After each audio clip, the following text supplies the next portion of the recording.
Okay, today we're doing Thai chicken curry with potatoes.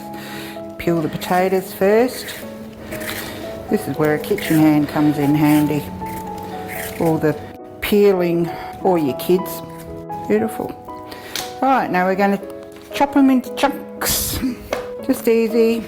You know, if you like big chunks, chop them big chunks. If you like little chunks, chop them into little chunks. In the recipe it says 2 or 3 potatoes. These are smallish, they're not really large, so I've gone with the 3 option. If you like to bulk it out, you can add more. Now, half a red onion. Put that half aside. Don't have to make it really small.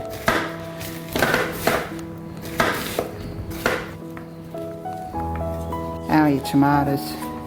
They have been washed. I washed them earlier.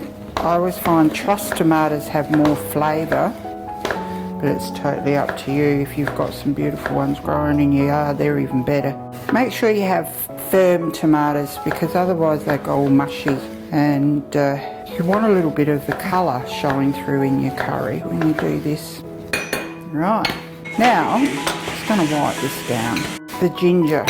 You only need a little bit, about the size of your thumb. Now I always laugh when I see a recipe, thumb size piece of ginger. Okay, if it was my husband's thumb, that would be too much.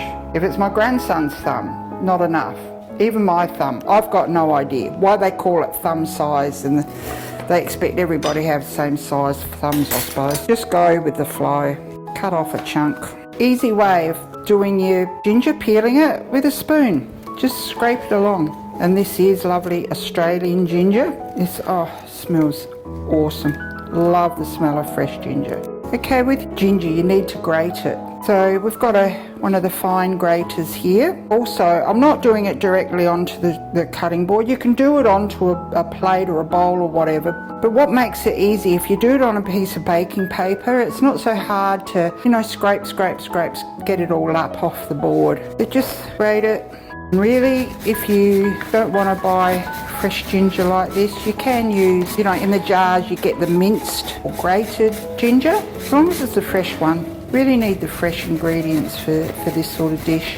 When you do this, you can actually see how fibrous the fresh ginger is, but that's fine because it all cooks down. There it is. But when you're going to put it in your pot, you just tip it up, wipe it off with your spoon. So much easier, and besides it saves another plate getting dirty. Now to chop the chicken. Don't need real small pieces, just, you know, about that size, because it does shrink down. So you can use either chicken or thigh fillets, breast or thigh fillets, of course. It's both, all chicken, isn't it? Just in chunks, trimming off any little yickety-yak bits that you see along the way. Okay, so we'll take this over to the stove where we start the nitty-gritties of it all. I'm just waiting for the pan to heat up. Okay, so pan, medium-high heat. I know you're going to say, oh, but when we made the curry powder the other week, we toasted it. Yes, we did. You've got to do it again. So the bay leaf and the cinnamon stick goes in. Don't forget, don't put your face over the pan, and there's the curry powder. Stir, stir, stir until it's fragrant. Turn that heat down a bit, I think. Alright. Definitely happening. Toast them around. Then we add our oil, onion,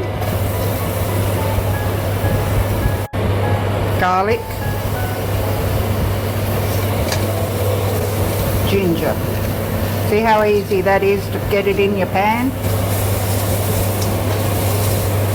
At this point, just to keep it moist and so it doesn't catch, a couple of tablespoons of the chicken stock. Okay, so now I'm going to add our chicken and our potatoes. So all the chicken that we've chopped up and our potatoes, put them in there and give it a good stir so that they're getting coated with the spice mix and the onion and the garlic. Right, at this point, put in the rest of your chicken stock. I know it doesn't seem very much, but who knows. Ketchup, tomato sauce, or tomato puree you can use too. Keep stirring.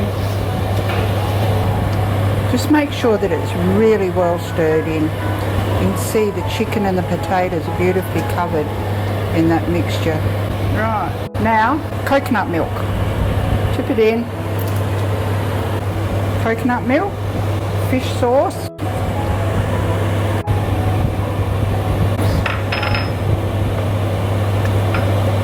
and your chilli. Don't forget the chilli. Really give it a good mix and stir around. Poke all these bits in. Get those lime leaves in there. There's your cinnamon stick, your bay leaf. And I know you're asking, oh, you haven't put the tomatoes in.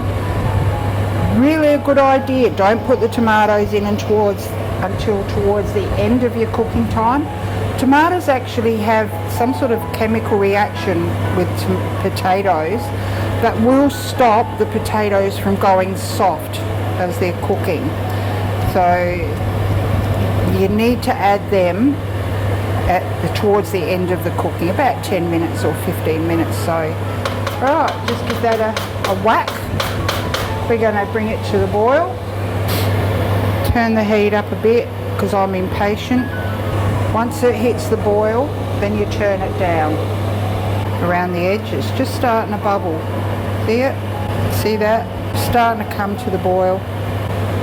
If you prefer to do it in an oven, you can put it into a casserole dish and put it into an oven to finish cooking, and that'd be at about 190 for about an hour, compared to a simmer on the top of your stove for 30 to 35 minutes. Or, as was suggested by someone near and dear to me, could put it in a slow cooker and let it bubble away happily. I always think with slow cookers though you don't put quite as much liquid in, so perhaps you can drop the amount of coconut milk down. Alright, that's bubbling all the way around the edge now, pretty much. So now we can turn it down onto a low, get it to a simmer. Put the lid on.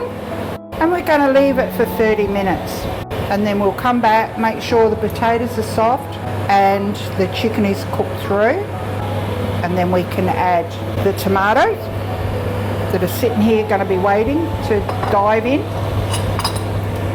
See you in a little while. Yeah, look, it's bubbling too fast.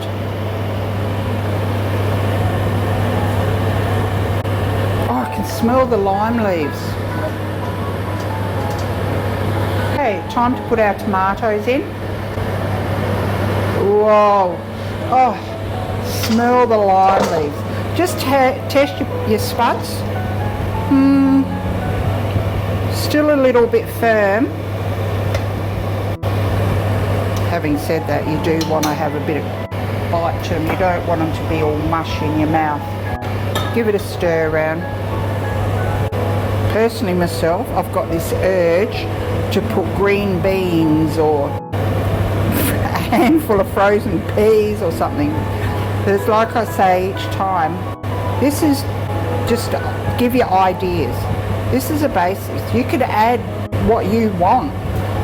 You can put your carrots in, you can put your peas or beans or whatnots in. Everybody's tastes are different, and that's just fine. Going to add our tomatoes, and then we'll need to put the lid back on, stir them in. That at least looks a bit better, the red. Put it in, and the waiting game starts again. I'll need another 15 or so minutes. Depends on how cooked your potatoes were. Put our lid back on. Oh, stir, stir, stir. Can so smell those lime leaves. And like I said, chuck some frozen peas or beans in there, a bit more green colour. So now we're going to dish up, plate it up with some rice that I cooked previously.